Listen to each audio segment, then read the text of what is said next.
നമസ്കാരം, എല്ലാവർക്കും റെഡ് റോസസിലേക്ക് സ്വാഗതം. ഇന്ന് ചിങ്ങമാസം 1-ാം തീയതി, കൊല്ലവർഷ ആരംഭം. നമ്മളുടെ പൊന്നിൻ ചിങ്ങമാസം പിറന്നു കഴിഞ്ഞാൽ പൊന്നോണം വരാൻ കൂടി എല്ലാവരും കാത്തിരിക്കുകയാണ് അല്ലേ. നമുക്ക് സന്തോഷമുള്ള ഒരു സമയമാണ് ഓണക്കാലം.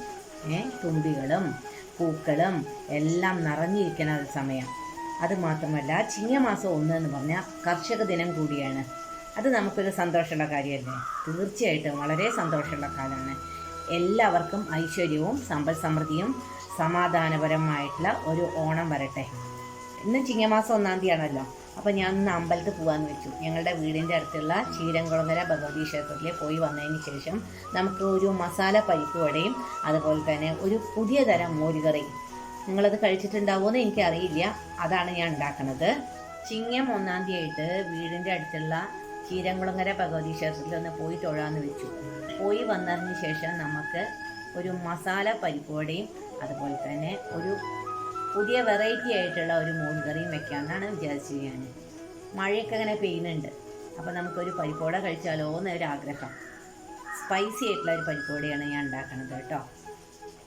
ചിങ്ങം 1 തൊട്ട് 6 വരെ മഴ പെയ്താൽ ചിങ്ങം 6 ശീതളം എന്നാണല്ലോ പറയുക. അപ്പോൾ എന്തായാലും ചിങ്ങമാസം തുടക്കം മഴയാണ്. ഓണത്തിന് എന്താണാവോ, മഴ ഉണ്ടോ ഒന്നും നമുക്ക് പറയാൻ പറ്റില്ല. നമുക്ക് പരിപ്പോട ഉണ്ടാക്കാൻ നോക്കാം. പോയി വന്നതിന് ശേഷം ഒന്നുകൂടി എല്ലാവർക്കും ഐശ്വര്യവും സമ്പൽ സമൃദ്ധിയും ആരോഗ്യവും ആയുസ്സും എല്ലാം ഉണ്ടാവട്ടെ എന്ന് ഞാൻ ആശംസിക്കുന്നു. എൻ്റെയും റെഡ് റോസസിൻ്റെയും കുടുംബത്തിൻ്റെയും വക പുതുവർഷാശംസകൾ. ഇതാണ് ചീരംകുളം ഭഗവതി ക്ഷേത്രം. അപ്പം നമുക്ക് തൊഴുതിട്ട് വരാം. നല്ല മഴയുണ്ട് കേട്ടോ.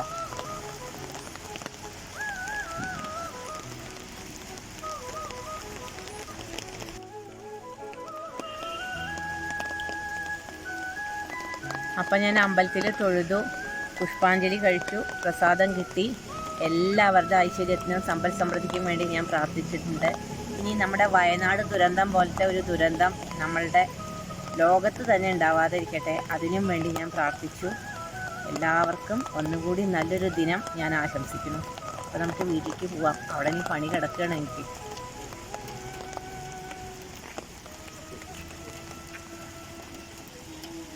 അപ്പോൾ നമുക്ക് കുറച്ച് മസാല പരിപ്പോട ഉണ്ടാക്കാം. അതിന് കുറച്ച് കടലപ്പരിപ്പ് ഞാൻ വെള്ളത്തിലിട്ടുണ്ട്. സവാള, കറിവേപ്പില, മല്ലിയില, ഇഞ്ചി, പച്ചമുളക്, കുറച്ച് വെളുത്തുള്ളി ഒക്കെ ചെറുതായി അരിഞ്ഞത് നമുക്ക് എല്ലാം കൂടി ഒന്ന് കറക്കിയെടുക്കാം. വല്ലാതെ അരയണ്ട കേട്ടോ. അപ്പോൾ ഈ കുറച്ച് പരിപ്പ് മാറ്റി വയ്ക്കാം. ഇതിങ്ങനെ കടിക്കണം നമ്മളെ പരിപ്പോട ഉണ്ടാക്കുമ്പോൾ, ഭയങ്കര ടേസ്റ്റിയാണ്. അപ്പോൾ ഇത് ഞാൻ അരച്ചു കൊണ്ടുവരട്ടെ. ഇതെല്ലാം ഒന്ന് കറക്കിയെടുക്കുകയുള്ളൂ കേട്ടോ, അല്ലാതെ നല്ല അരക്കില്ല. എന്നിട്ട് ഇതിൽ ചില ഇൻഗ്രീഡിയൻസ് ചേർക്കേണ്ടതുണ്ട്. നമുക്കിന്ന് 2-3 വെറൈറ്റി സാധനങ്ങൾ ഉണ്ടാക്കാം. ഒരു കൊല്ലത്തിൻ്റെ തുടക്കമല്ലേ ചിങ്ങം 1, അപ്പോൾ നമുക്കത് അടിപൊളിയാക്കണ്ടേ. കടലപ്പരിപ്പ് കണ്ടു, ഇങ്ങനെ അരയാൻ പാടുള്ളൂ. അതിൽ കുറച്ചിങ്ങനെ പരിപ്പ് ഇങ്ങനെ കിടക്കണം കേട്ടോ. പിന്നെ കുറച്ച് ചിക്കൻ മസാല, ഗരം മസാല, കായപ്പൊടി, മഞ്ഞൾപ്പൊടി, മുളക് പൊടി, ഉപ്പ് ഓരോരുത്തരുടെ ആവശ്യത്തിന്. ഇത് ഉള്ളി, ഇഞ്ചി, പച്ചമുളക്, കറിവേപ്പില എല്ലാം കൂടി അരച്ചത്. ഇത് മല്ലിയില അരക്കേണ്ട ആവശ്യമില്ല. ഇത് അരക്കുകയല്ല ചെയ്തിരിക്കണം, ഒന്നിങ്ങനെ കറക്കിയെടുക്കുക ചെയ്തിരിക്കണം. നമുക്ക് ഇതെല്ലാം കൂടി ഒന്ന് മിക്സ് ആക്കാം. ഇത് നമുക്ക് കൈ കൊണ്ടാണ്ട് മിക്സ് ചെയ്യാം. സ്പൈസി ആവും ഇത്, കാരണം വെച്ചാൽ മസാല പരിപ്പ് വടയല്ലേ. നമ്മുടെ തട്ടുകടയിലൊക്കെ കിട്ടുന്ന നല്ല അടിപൊളി പരിപ്പ് വട. ഇനി നമുക്കിത് ഉണ്ടാക്കിയെടുക്കാം. പരിപ്പ് ഇങ്ങനെ കുറച്ച് നന്നായിട്ട് തിന്നായിട്ട് പരത്തിയിട്ടാണ് ഞാൻ ഉണ്ടാക്കുന്നത്. വെളിച്ചെണ്ണ ചൂടായിട്ടുണ്ട്. ഓരോന്നോരോന്ന് നമുക്ക് ഇട്ടു.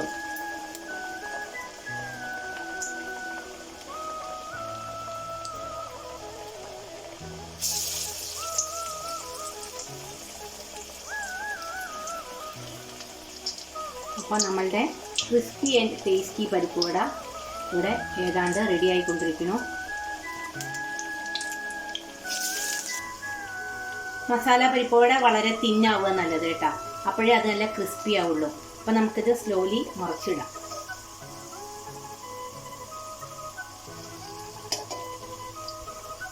നല്ല മണം വരുന്നുണ്ട്.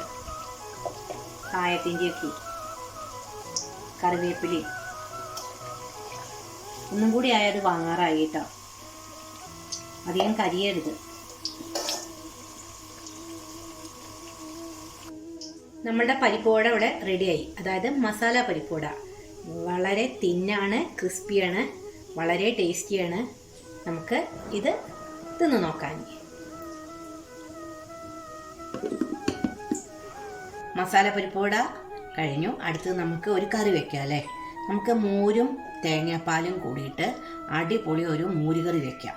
അതിന് തക്കാളി, പച്ചമുളക്, വെളുത്തുള്ളി, കറിവേപ്പില, ഉള്ളി, അതായത് സവാള, ഒരു സവാള എടുത്തിട്ടുണ്ട്, ഒരു തക്കാളി, പിന്നെ ഒരു 5 പച്ചമുളക്. ഇതിൽ നമ്മൾ മുളക് പൊടി യൂസ് ചെയ്യുകയില്ല കേട്ടോ, കുറച്ച് മഞ്ഞൾപ്പൊടി വേണം. അപ്പം നമുക്കത് ഉണ്ടാക്കാൻ നോക്കിയാലോ. ഇഞ്ചി കൂടി ഉൾപ്പെടുത്തണം കേട്ടോ. ഒരു പാനിൽ 2 ടേബിൾ സ്പൂൺ വെളിച്ചെണ്ണ ഒഴിച്ചു. അതിലേക്ക് കടുക് ഇട്ട് കൊടുക്കാം. ഉണക്കമുളക്, കടുക് പൊട്ടിക്കഴിഞ്ഞാൽ ഇഞ്ചി, വെളുത്തുള്ളി, കറിവേപ്പില, പച്ചമുളക്, ഇത് 4 ഇട്ട് കൊടുക്കാം.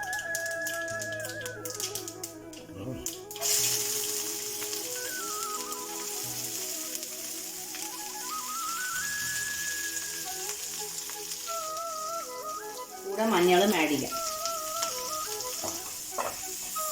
ഇത് നന്നായി മൂത്തതിന് ശേഷം നമുക്ക് ഉള്ളി ഇട്ട് കൊടുക്കാം. ഇത് നന്നായിട്ടൊന്ന് മൂക്കണം കേട്ടോ. അതാണ് ഈ കൂട്ടാൻ്റെ ഒരു ഹൈലൈറ്റ്. ഇത് വളരെ ടേസ്റ്റിയാണ്. പുളിയില്ലാത്ത തൈരാണ് ആവശ്യം. സവാള മുറിച്ച് വെച്ചത് നമുക്ക് ഇട്ട് കൊടുക്കാം. അതിനോടൊപ്പം തന്നെ നമുക്ക് ഉപ്പ് ആഡ് ചെയ്യാം കേട്ടോ. അവരവരുടെ ആവശ്യത്തിനനുസരിച്ചുള്ള ഉപ്പ് നിങ്ങൾ ആഡ് ചെയ്തോളൂ. ഞാൻ വീഡിയോ അധികം ലെങ്തി ആക്കുന്നില്ല. എനിക്ക് വീഡിയോ ലെങ്തി ആക്കാൻ ഇഷ്ടമില്ല. ഞാൻ സവാള കട്ട് ചെയ്യണതും തക്കാളി കട്ട് ചെയ്യണതൊക്കെ ആർക്കും അറിയാത്തത്. ഏത് ചെറിയ കുട്ടികൾക്ക് മുതൽ അറിയാം അല്ലേ. സവാള ഒന്ന് മൂത്ത് വരട്ടെ. നല്ല മണം കേട്ടോ. വെളുത്തുള്ളി, ഇഞ്ചിയും കറിവേപ്പിലയും സവാളയും കൂട്ടിയിട്ട് ഇങ്ങനെ മൂക്കുമ്പോൾ ഉള്ളി മൂത്തു. നമുക്കതിലേക്ക് തക്കാളി ഇട്ട് കൊടുക്കാം കേട്ടോ. തക്കാളി ഒന്ന് വഴറ്റി മാഷായി കഴിഞ്ഞാൽ അതിലേക്ക് നമുക്ക് തൈര് ഒഴിച്ചു കൊടുക്കാം. വളരെ സിമ്പിൾ കറിയാണ്.